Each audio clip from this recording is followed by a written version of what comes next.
I'm just gonna look. So, a couple things real quickly. Panel one, panel 2, 3, 4, smoking, which is Mark, I guess. Um, the head about the same size. Always sort of trying to make sure that you guys have a little bit of variety in panel to panel. So, especially given that the hump is going underwater and then below is Mark, and he's about the same size head. I would watch for stuff like that, and then even panel 1, 2, 3, and 5, which are the two close-ups of the mouth. Again, there's a bit of a difference in the size, but I'd make it a lot more obvious. I'd probably have done one of them as a profile shot, so that they both are sort of looking towards camera, just to give yourself a little bit of variety. So, scan to the last panel. What's below that, Jake? Yeah, I'd argue even that big panel at the bottom, the head, is again about the same size as the panel above it, same size as the head of the panel above it. And for the most part, all three of them are the straight on. So again, I've commented before from many people that there's a tendency to want to turn things towards camera and flatten things out, right? Like his forearm is, to me, pretty flat because it's not angled towards the camera; it's flat towards the camera. And two shoulders are symmetrical, and his head and is perfectly straight in the middle of his body, and his head isn't turning. So again, everything is sort of perfect. What you're trying to do is trying to add as many elements. Anyways, what I was saying, maybe I was chopping up, I'll go real quick, is that I've got some elements that are kind of squared and flat towards the camera, right? The bottom panel, the big bottom panel, I got the head looking at me straight on, the two shoulders are straight on, the forearm is straight on. The size of the head at the bottom is the same side as sort of the panel above it. Panel above it, about the same. Somebody's trying to talk. And then, so what I would do, again, overall, what I would do is there's a lot of nice line work and artwork and stuff that's in there, but I mean, I'm biased. I've gotten to the point where I'm leaning towards storytelling more than pretty drawings. I'd concentrate on the storytelling, which is basically the layout of your pages, and then not spend as much time with all the line work. Because if you have to correct something and you've got a million lines, it means you spend a lot of time doing something when the answer is you should have just drawn a bigger head or something like that. So get the storytelling down first. Make sure that you feel good about your storytelling, and then you can go to town on all the line work. That's sort of the after effect, sort of like inking yourself with the pencil. So let me see the next page, Jake.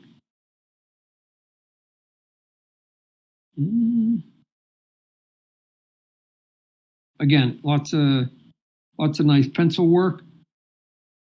That's cool. So I appreciate the effort that's there. Now we just got to make sure that the drawings and stuff match up to the amount of effort that's being put into the line work. So bottom panel, let's just look at a couple things. Bottom panel. So here's one. So we have a tendency to do this at times. I used to do it all the time too. So we've got a bit of an upshot with the camera. The camera is going an upshot. Yet the drawing of the face is sort of straight on flat, which is inconsistent with basically the way that the body is being done. Like if you put your thumb, anybody that's looking at their camera right now, put your thumb over that head for about 5 seconds. Just cover the head so your brain can rewire itself. oddly, your brain will tell you where you think the head should be and how it should be rounded as you look at the body. So if you got your thumb over the head and then pull your thumb away and go, is the head where my brain was telling me it should be at the perspective that it should be, right? Mine's telling me no, right? It wants to be rounded and curved and whatever else because the body is going in one direction and the head's going in a separate direction. So the drawing, the panel before where the guy's getting his head blown up, forehead might be a little bit too big. Again, there are characters sort of like egghead characters. You don't want to do that. You want to have sort of as much realism as possible in your drawing. So I think that the scale of that head is off just a little bit. So watch out for that. And the mouth is probably tilted too much to the side. So it almost looks like a little bit of a profile of the mouth, but the head and the forehead is kind of pointed towards us. So there's again, that thing where some parts of the body are going in the right direction and others seem to be going counter to it. So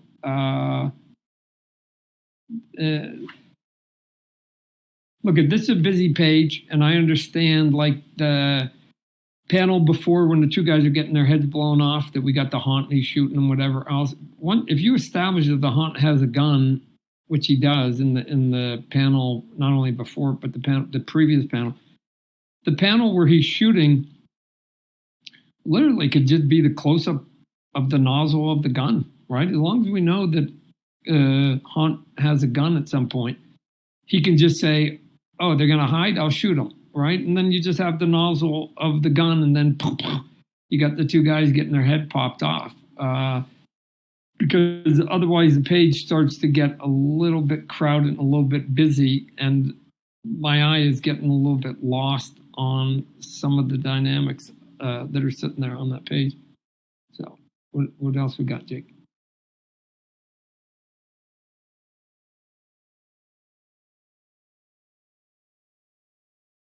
So it looks like he opens up, go to the top there. It looks like he opens up his shaft, crawls out. Okay, good panel. He's crawling upside down now. What was that? What happened to panel 2? Let me see. So he's crawling down and then up. He's upside down. Okay. Oh, and then we've got another female agent. Let me see at the bottom. Yeah. So there's like 3 panels there that, again, the body sizes aren't dramatically different. And again, I would fight constantly to get the scale and the size of people's heads, faces, guns, apparatus, accessories, whatever, however you're moving them around. Take a look and try not to do that much repetition within a page. The other thing too is that I think is sort of holding you back a little bit is there's 1, 2, 3, 4, 5, 6, 7, 8 panels on this page, right? 8 panels to me, unless you're doing like some designy page or is like way too many panels, right? It doesn't allow you to open up and breathe your storytelling. And more importantly, this page is going to eventually have to get colored and then have word balloons and captions on it.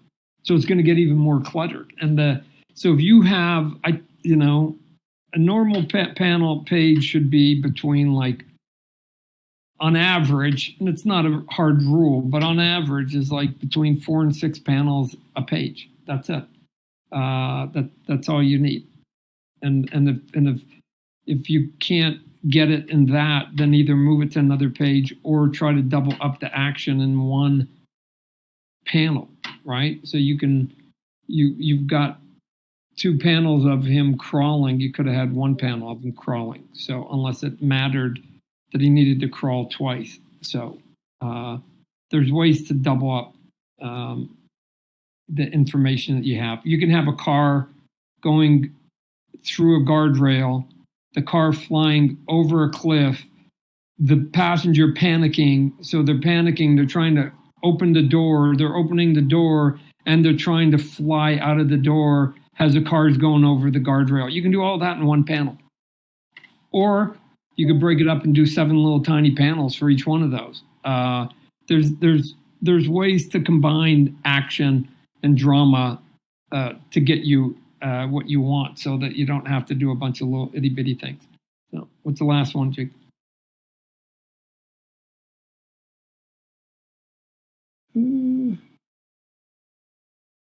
All right, so here's a nice arty page, nice designy page. It was cool, and you only got 1, 2, 3, 4 panels. Yeah, so there's a 4-panel page. It seems to be open. It seems to be breathing a little bit more. You got a headshot, close eye shot of Haunt. He's doing his little thing where it looks like he knocked something out of the air, cut something off the tips of something. He continues to shoot. There are previous pages before that. Don't know what happened to them. There's one. It's okay. Female agent walking him.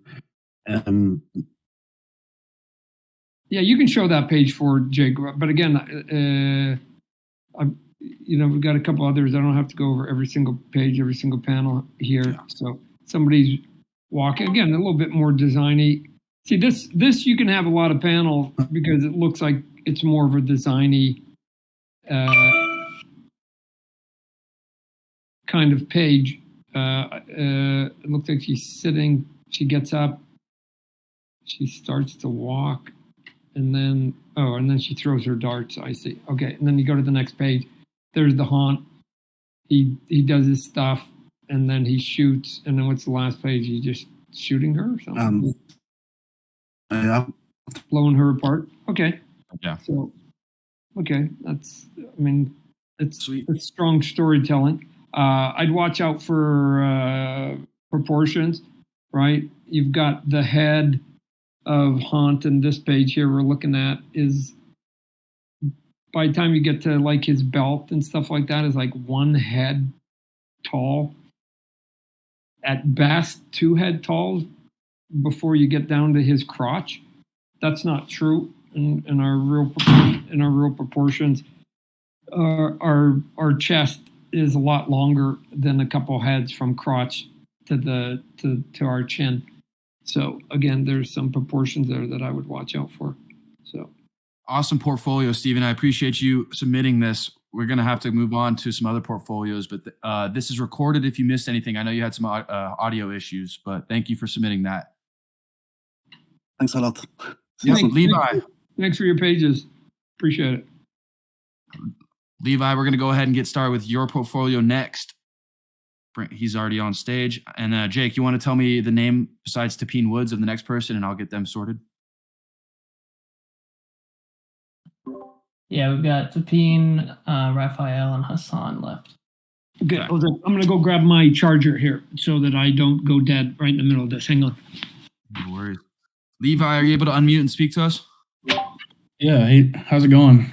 Thanks for having me. Of course, glad you could be here. Excited for see your work. Hey, Jake, could you send me the Discord names just because there's multiple people with duplicate names? Yeah. Thank you.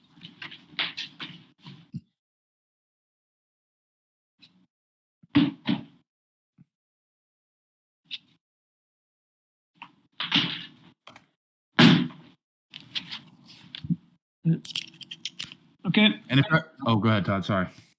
All right, we're back. Sweet.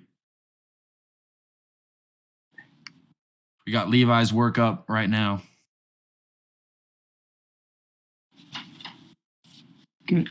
Can you zoom in on that, Jake? I'm trying to.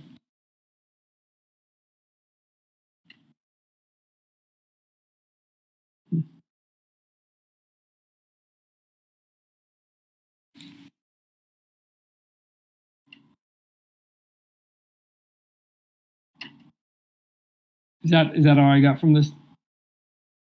From this page, yes. Okay.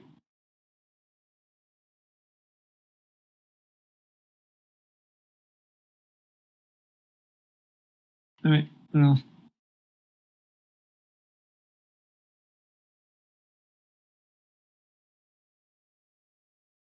Okay.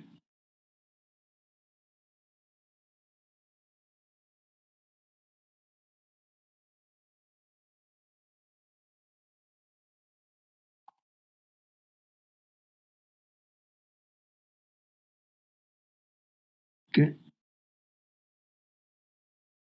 Which one do you want? This is Levi.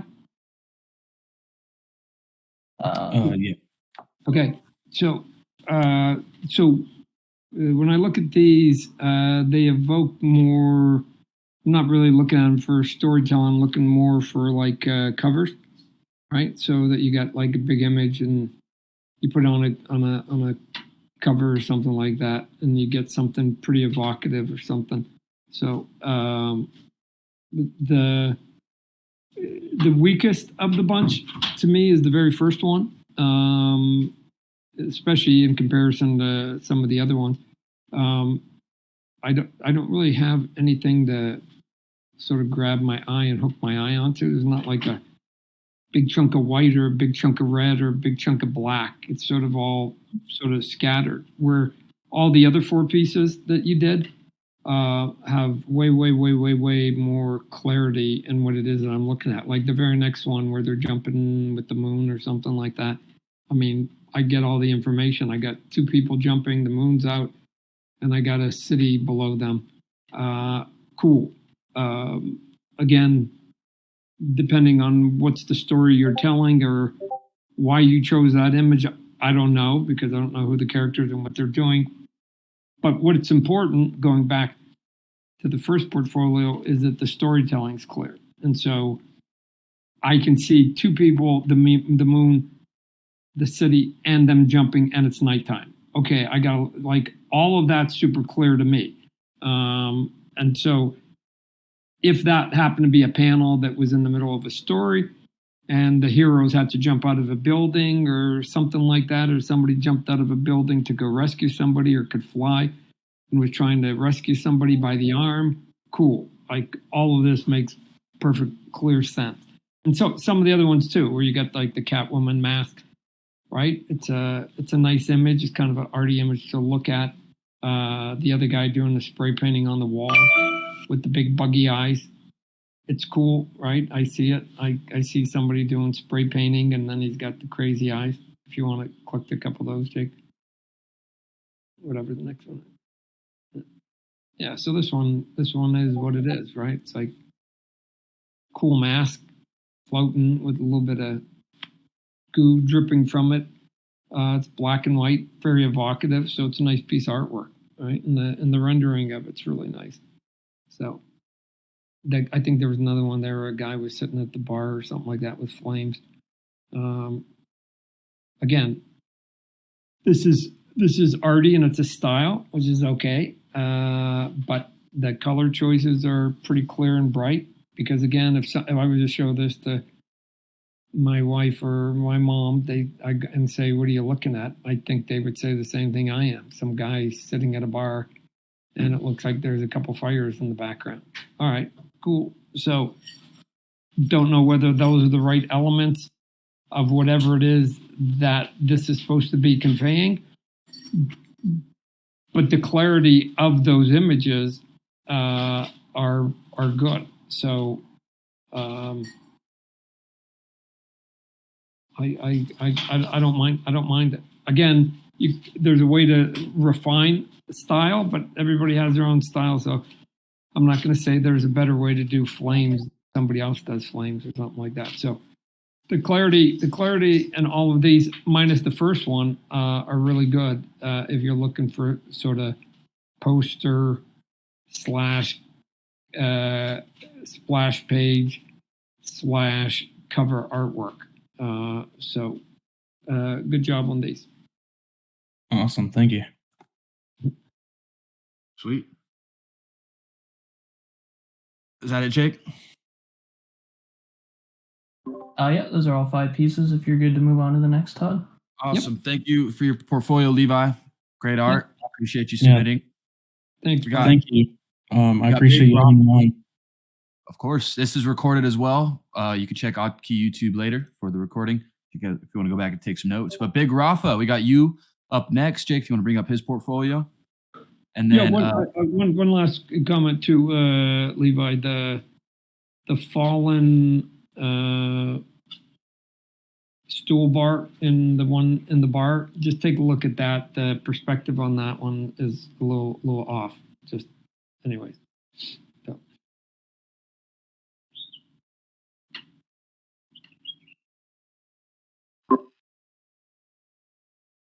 Raphael, all right. How are you doing? Good. How you been? Cool. A little bit nervous, but yeah. Don't you be nervous. I used to hand in my portfolios to lots of people, so don't worry about it. Do you want me to just scroll through the whole thing? Yeah, let me just look at it. Let me just see this page.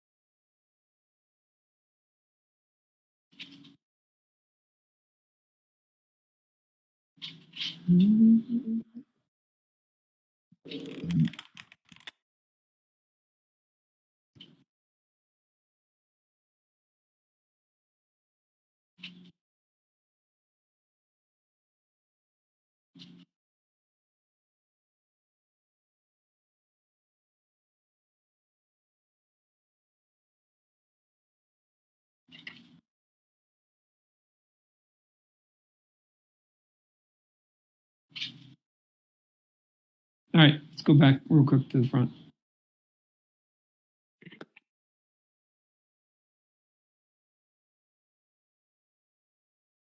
All right, so lots of good stuff here. So don't be nervous. You got lots of good. So you got a nice establishing shot, good shot. Looks like panel 2. Somebody's looking down on everybody walking in. That's okay, cool. Panel 3, you've got a nice big close up. That's way different than in panel 4. This is the thing I was talking about earlier about trying to add different sizes to panels. It's the same person that's eating the sandwich in both those panels, but there's a dramatic jump in the camera angle and the camera size of each one of those panels. So it's a nice job. There's also a decent amount of, in panel 4, decent amount of copy space. So if somebody needs to say something meaningful, there's room for a decent size 1 or 2 balloons for the writer to be able to do something, and say more than 5 words. If we go to the bottom of it, I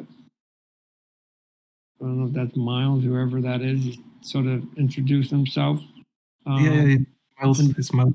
Yeah, and then you've got, again, you left enough room up above in the second to last panel. There's even room oddly down at the bottom along the right there in that white negative space that you could add balloons to. So maybe the last panel you could have pushed down just a little bit so you had a little bit more room for a balloon up above her head without having, because right now if I got to put anything more than a few words and I need to put something down low, I got to cut into the sandwich she's eating, and I'd rather not do that.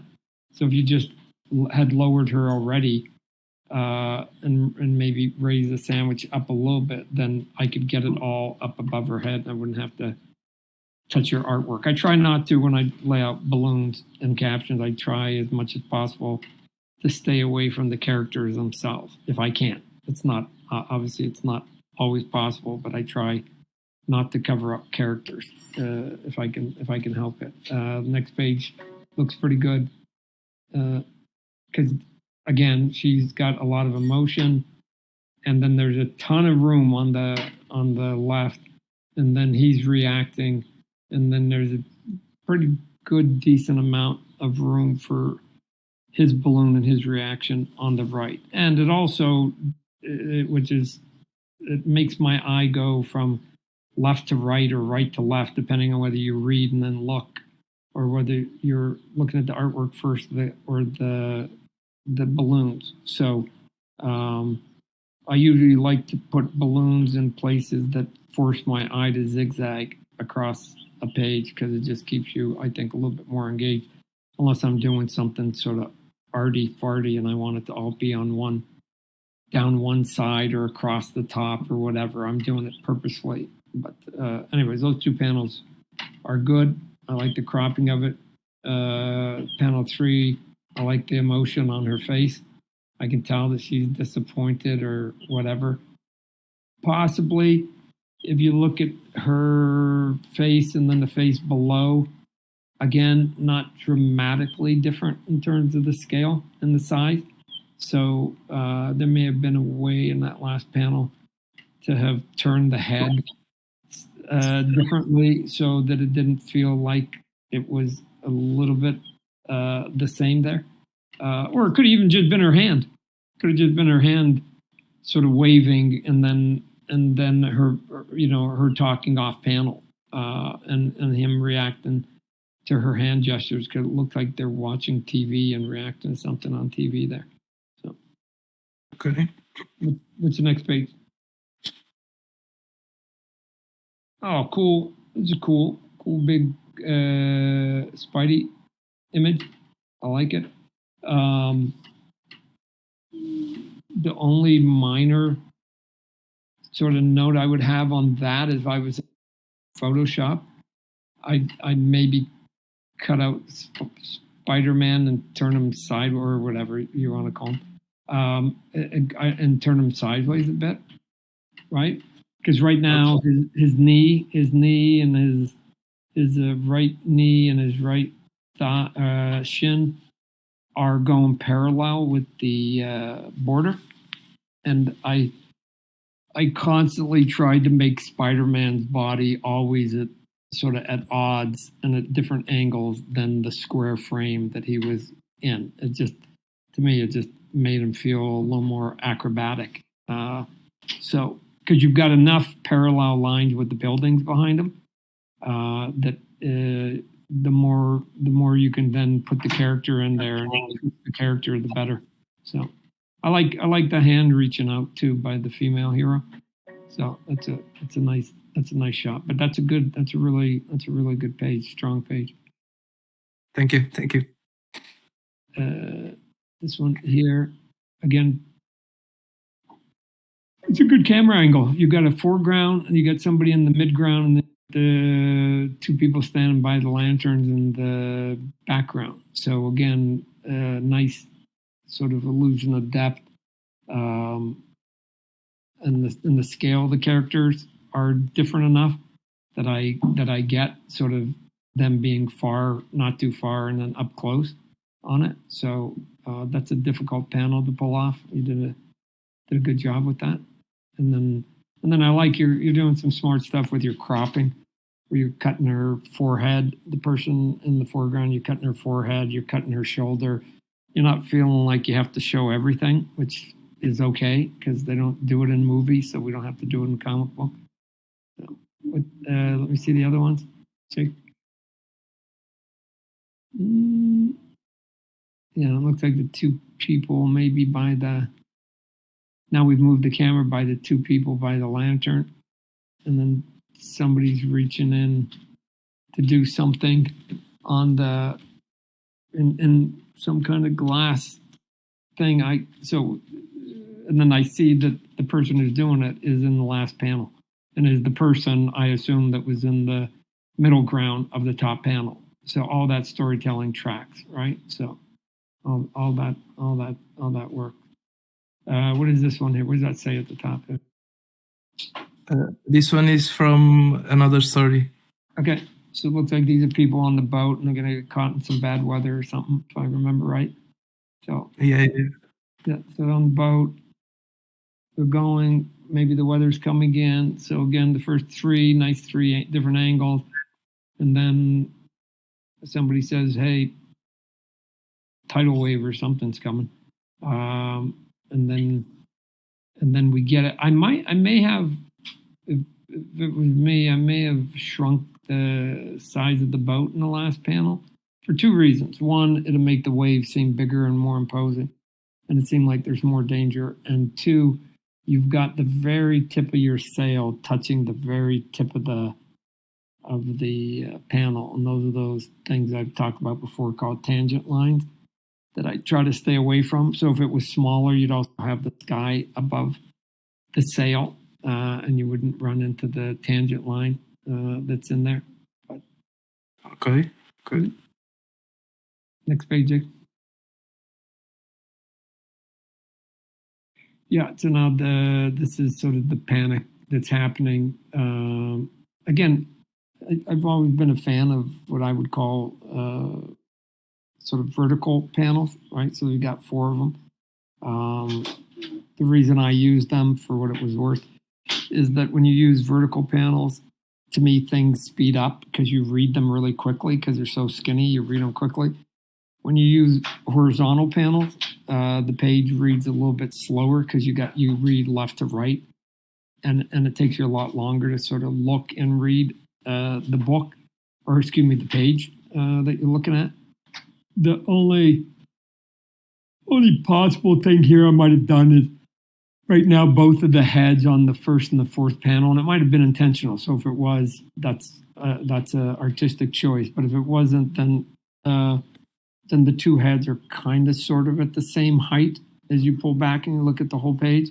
So you could have had one up above, a little bit higher, and then done all the copy and all the balloons below it. And then the fourth panel could have been a little bit low, and then the captions and or balloons could have been above it, just to keep your eye moving so it's not looking symmetrical.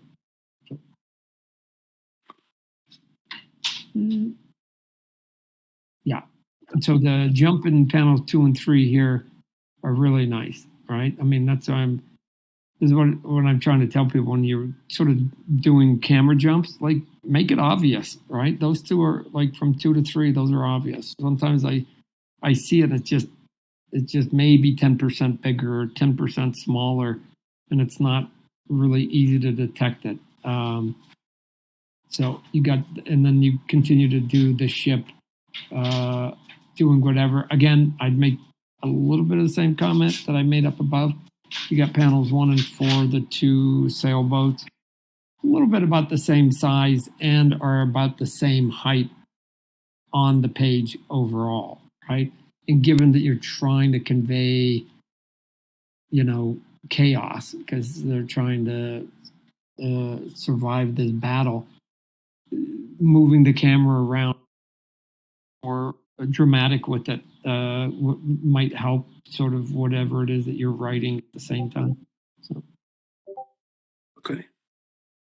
next one. Yeah, there's a good one there. Looks like the sail snaps. All right, lots of that one. That one's good. Again, oddly, sometimes it makes sense to like take that and not put it necessarily center of the panel, right? You go to the side so it feels like that there's more water that's about to come, or you can see more debris and it's all off to like the left or the right or something like that. So don't be afraid to move stuff left and right. And given again that we got a lot of chaos going on, you could even tilt and angle the panel a little bit. Right now, the water line is like parallel with the frame of the panel, right? Like a true horizontal. I wouldn't worry about that, especially given the circumstance of what's happening with everybody's trying to survive in this torturous weather conditions. Okay. Some good. This is again another good example of foreground, midground. This is from the same story, but a little bit after. It's a fight scene. Okay. So good foreground, midground, background. So nice camera angle there. So let me see what's below panel 1 there, Jake. 1, 2, 3, 4, 5. Yeah. So this page, this is one of those ones where this page works more if there's little balloon and talking and stuff like that, right? So it like, because it's getting busy, but it can work because it's like they're battling and they're fighting. But if as long as they're not talking back and forth, because if you got to start putting 5, 6, 7, 8 balloons in those last 5 panels, it's gonna get crunchy, and it's not gonna let the storytelling of the fight sort of play itself out. Panel 2, you got some room up above to say something. Maybe panel 3, but once you get to panel 4, 5, and 6, I would just let these guys just do their thing, right? One guy just sort of goes, let's go, and then they just start going at it. They don't have to necessarily be chit-chatting while they're doing it.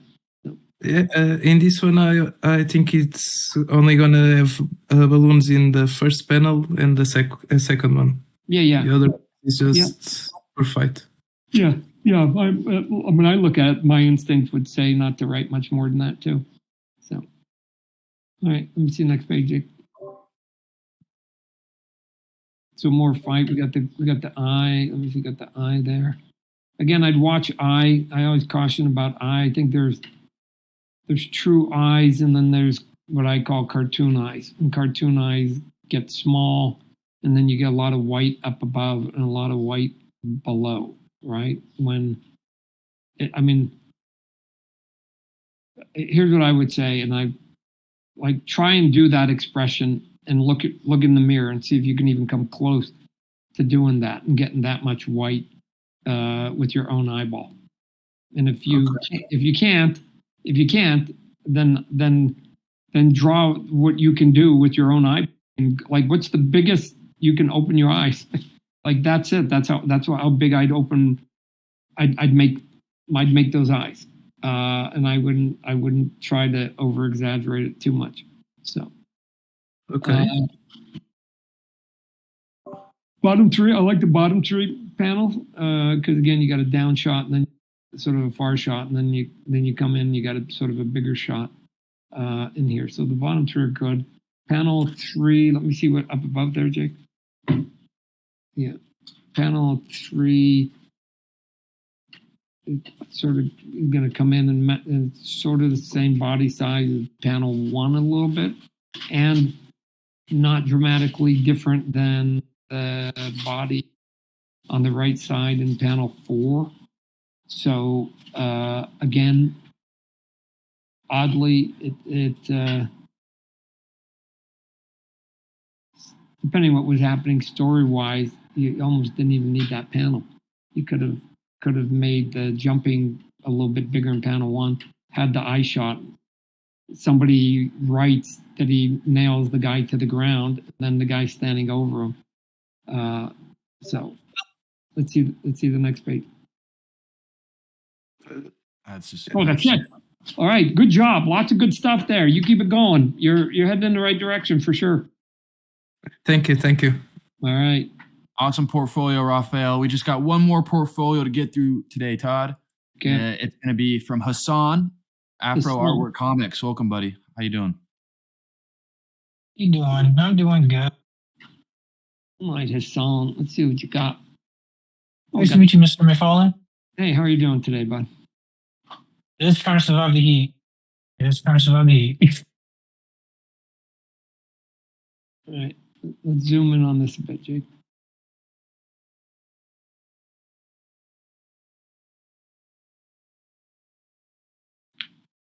All right. So I got the character up above.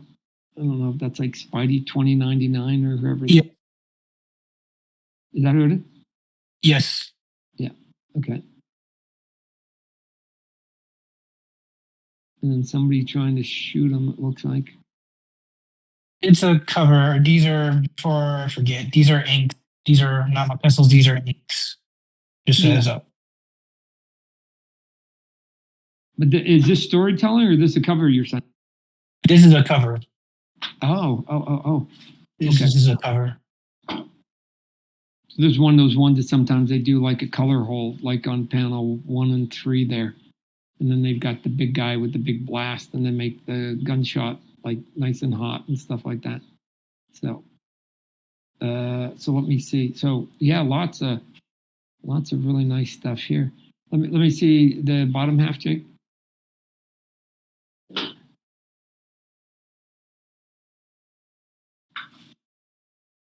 The only, I mean, all of this is really good. Not much to say. You got some nice angles. You got some nice drawn.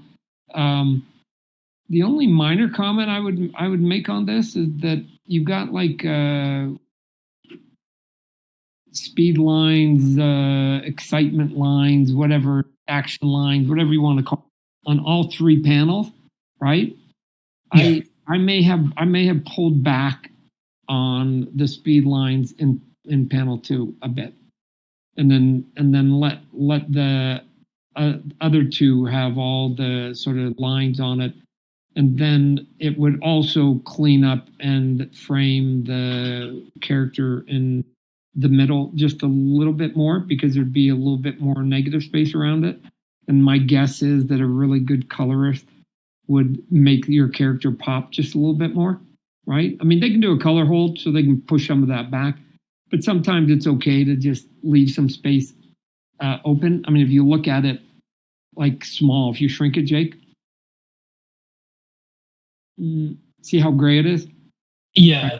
You know, which is okay for like I said, I don't mind it because you got the big characters in the top and the bottom, so you're filling it in. But to me, it's like, oh, okay, then pop the guy in the middle, and the way to pop out the guy in the middle is to just frame him differently than you did the top one and the bottom one, and the way to frame him differently is just don't gray it out as much as you did the other ones. I mean, it's a minor thing, but it might just help a little bit of the clarity. So, all right, thank you. Yep.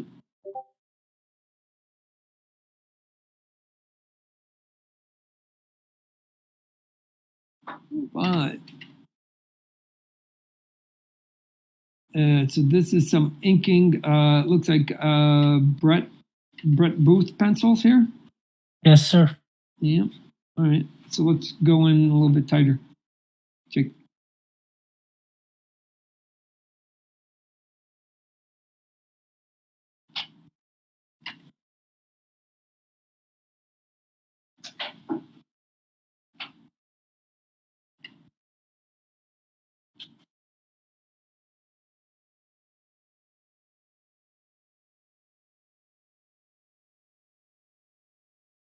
Yeah, it's not bad. It's not bad. You know, I mean, not bad. Some minor stuff. But again, this is where a good colorist can help separate it. The ink and style oddly reminds me of some of the guys I used to follow when I was younger, when I was like 16 and 17, that used to do some of the cowboy comic books and stuff like that. So the only thing that I would worry about here is that when it starts to get a little bit detailed, making sure that your lines don't get too sort of scratchy, right? So I'd probably like to see a little more refinement on the feathering in the gunslinger's chest and abdomen and all that other stuff. Gotcha. And then maybe just a little bit more tightness and clarity in the pockets and pouches around his legs, because you've got wrinkles and you got a lot of scratchy lines because of the pants and stuff like that. So I separate them out just a little bit, so that they don't run into each other. I mean, obviously color is going to fix all that. But I'm always like, you should ink like the colorist isn't going to do you any favors, right? So it's up to you to do, as much of the rendering as you possibly can. So, and Brett Booth puts a lot of information on the page too. So there's a lot. Yeah, I noticed that. Yeah, he drives my inkers crazy because they go, it takes me all day to ink. So, but, yeah. Like the last panel there, the only sort of minor comment is trying to find a way to make it so that Gunslinger, who's in the background standing on top of the rock, doesn't get lost, even in black and white, right? So you got a lot of long lines for the rocks, and then you've got a long line for Gunslinger with his jacket and stuff like that. So I would probably skinnied up the lines and chopped up the lines a little bit on the rocks that he was standing on. I would see the Gunslinger waving his hat in the distance a lot more. So.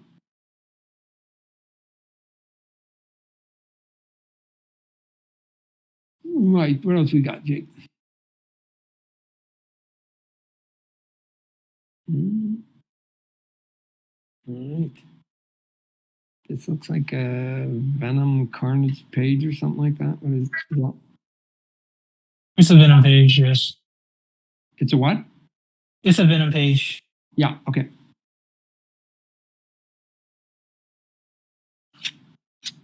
So sometimes, like I said, without seeing the pencils, I don't know where it comes in. But the tough thing on something like this is trying to get it so that the head in the big panel up above, right, doesn't get lost. And again, I know once it goes color, then you're going to get big white eyes and you can get white teeth and whatever else. So you're going to go and see it. Or the question is, how do you get there in black and white so that head isn't lost amongst everything else? And sometimes part of that is to have a little bit more black, like in the forehead. But if that's how the penciler did it, that's how right? So you don't want to make too many adjustments on it. So, but I've had conversations with plenty of pencilers to go, hey, make the character. I want to see the character. I don't want to have to discover the character. Let me see it. If you do a pretty good job of it, and then the colorist comes in and does a good job, then the whole becomes way better than the part. And so it's a nice page. So zoom in just a little bit, Jake. Some of the ink and detail.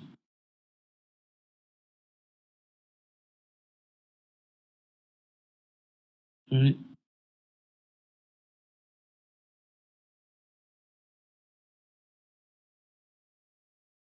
So only thing I would say is, again, just a sort of a,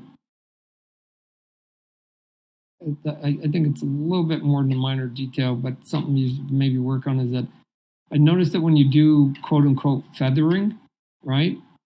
Like the lines that were on the Gunslinger's stomach and torso and stuff, and then we have it here on, let's say, his legs and stuff like that, and his arms. The feather should, from the top to the bottom, should taper, right? It should be fatter at the bottom than it should be when it gets up to the top. Hence the word feather, right? It should taper up like a feather, because once you figure that out and know how to do that right, then it allows you to blend the black into the feathering to sort of give an illusion of that it's fading out. Instead of a little bit what you have here, especially down here on the bottom left, which is a line and then a bunch of filled, and you got a bunch of chunk of blacks, and then you've got a bunch of like skinny lines. They're about the same from top to bottom. They're just lines. They're not feathering in, right? So sometimes even when I'm doing it digitally, I even cheat by actually doing it oddly by hand, of making like my own sort of W's or U's or V's or whatever you want to call it. I actually create the feather manually by hand, almost like doing tall wave, like when we were kids doing waves, right? But if you look, I mean, plenty of people ink and do great feathering. I would just look at it, and it's just practice, right? You just have to have the confidence, look at, and go from thick to thin. So Yeah, that's something I'm still working on right now. yeah, the easiest way to work on it, in all honesty, is to just take a blank piece of paper, right? Take a blank piece of paper and just feather. Just like, don't worry about that there's drawing there. Just practice your feathering. Just flick it. So Gotcha. yeah.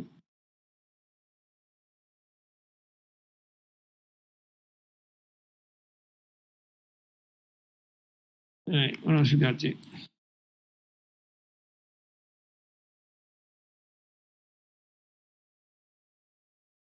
Oh, Spidey grabbed his tongue. Nice. Grabbed his tongue. Nice.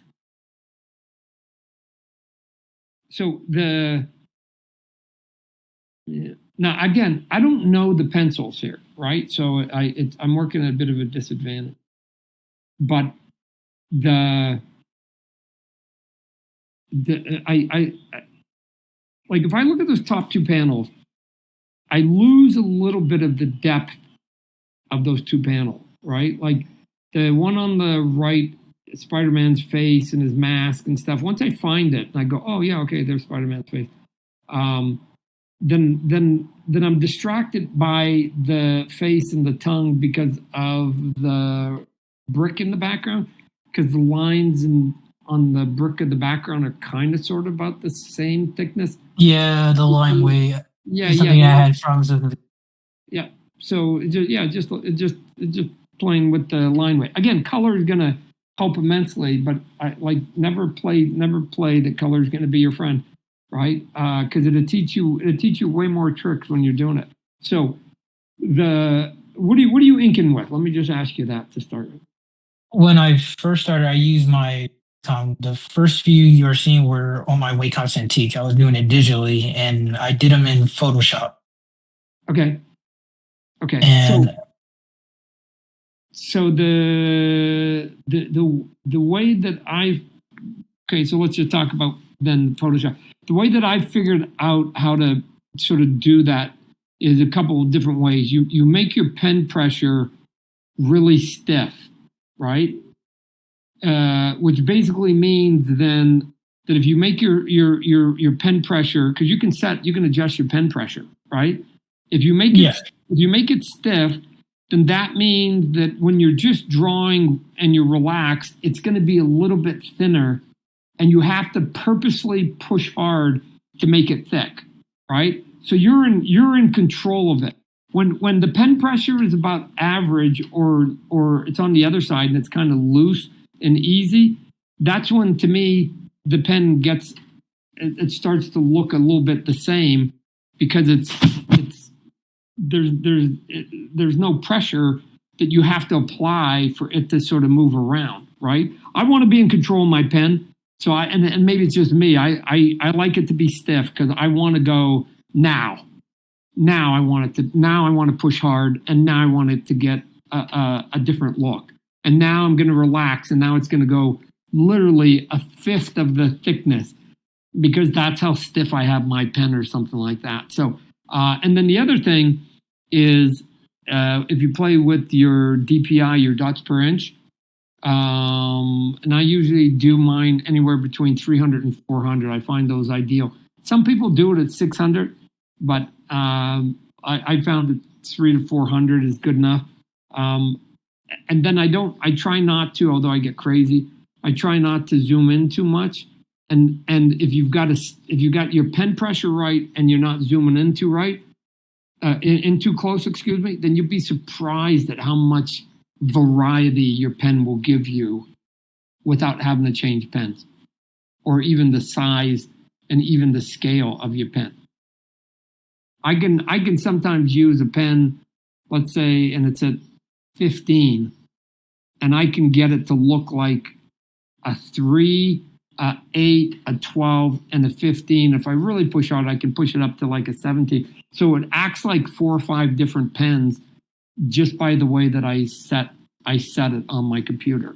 And you don't have to constantly be shifting the number of the size of the brush and the pen that you want. So anyways. Yeah, that's what I was doing at the beginning.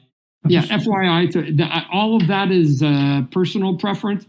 And I'm not saying anything I just said was right. I found it right for me, right? So anyway, all right, what else you got?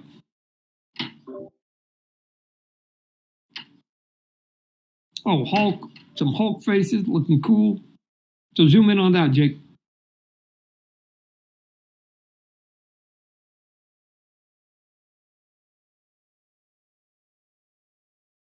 Yeah, again, I sort of the same comment. Just watch like the line weights there, because you got like your thick black. But when I look at the lines that are not like the big thick blacks, right? Like in panel 2, the shadowing on the bottom of the chin and maybe the wrinkle up in his forehead, they're kind of sort of the same, right? And so, and sometimes just if you can do even just a little bit of sort of cross hatching, if you will, cross feathering a little bit like in the chin to make it feel like it's actually fading out into that black, right? But all that's just, like I said, just practice. Probably would have come in and cut some white lines into some of the blacks in his, just to give just a little bit more detail in black. He could have maybe even done that in some of the hair. So, but in Photoshop, that's sort of easy to do. But anyways, it's cool. It's cool drawing. I don't know who the artist is, but it's cool drawing. Joe Bennett. That's his. Noah Bennett? Yeah, Joe Bennett. Oh, Joe Bennett. Okay. Yeah, it's cool. It's cool. Yeah. And then, like I said, once you learn to fade, then you can go, okay, now I'm going to get a big fat brush and not fade it, feather it. You can get like thick brushes and you can feather with a thick brush. So it only takes 4 or 5 and all of a sudden you covered a lot of space. Or you go with something a little bit thinner and it takes you 25 to cover the exact same space. But what it allows you to also do is to change your feathering weight so that you have like fingers that are up close in that second to last panel. To me, I would use a different feathering weight for the hand as I would the face, because one would bring the hands closer, I think, and the thinner lines that I use to feather would push the face back, right? And then and then you get a great colorist to come in and they'll even add more to that because they'll probably put a little bit of shadow on the hand. And then again, like I said, the whole becomes parts. Yep. Awesome. Anything else, Jake? I think that's it. That wraps up this portfolio. All right, that was a good variety of stuff to be able to sort of chit chat about and talk about. So appreciate it. Thank you for having me on here. It was an honor. It was an honor to meet you guys. Thanks for sending in the samples. I applaud anybody who sends in the samples, because again, my job is to both say both sort of the positive, the neutral, and the negative stuff. And that, you have to have the confidence that it's okay to be able to sort of use your artwork for other people in the audience to learn from, right? So don't take it personal. I got, like I said, I got hundreds and hundreds of criticisms with my work. I just took them all and tried to apply them. But in this case, since we're projecting them to a lot of people, then there might be people in the crowd that are making some of the same mistakes or are wanting to learn what to do, and it's like, oh, okay, I better watch out for that and do more of that good stuff Todd said that they were doing and less of that other stuff over there. Okay, cool. So we need the examples to be able to show. So I applaud anybody who's willing to get up on stage and do. Thank you. It helps. I kind of needed the help just to figure out what I was doing wrong. It definitely helps. I'm really happy to be on here. Thank you so much, guys. Yeah, for sure. Thanks, Hassan, and thank you everybody else for submitting your portfolios. For those of you watching on all other social medias, reminder, join discord.gg/McFarlane. Here is where we're doing the live shows that you guys are watching, and you'll be able to submit your own portfolio for the chance in the future at Todd to review your portfolio. We do these events about once a month, so make sure you guys join the Discord. And Todd, I really appreciate your time. Hopefully you can get some rest before these deadlines. Yeah. Anything you like, any parting words of wisdom? No. Like I said, it's all like I feel a little bit of like AGT, America's Got Talent. Like if people come up on stage, I get to look at it. It's kind of cool, right? Everybody's not the exact same act, so For sure. and there's usually sort of good and bad with all of it. But anyways, I'm always pleased at the level of skill that's out there.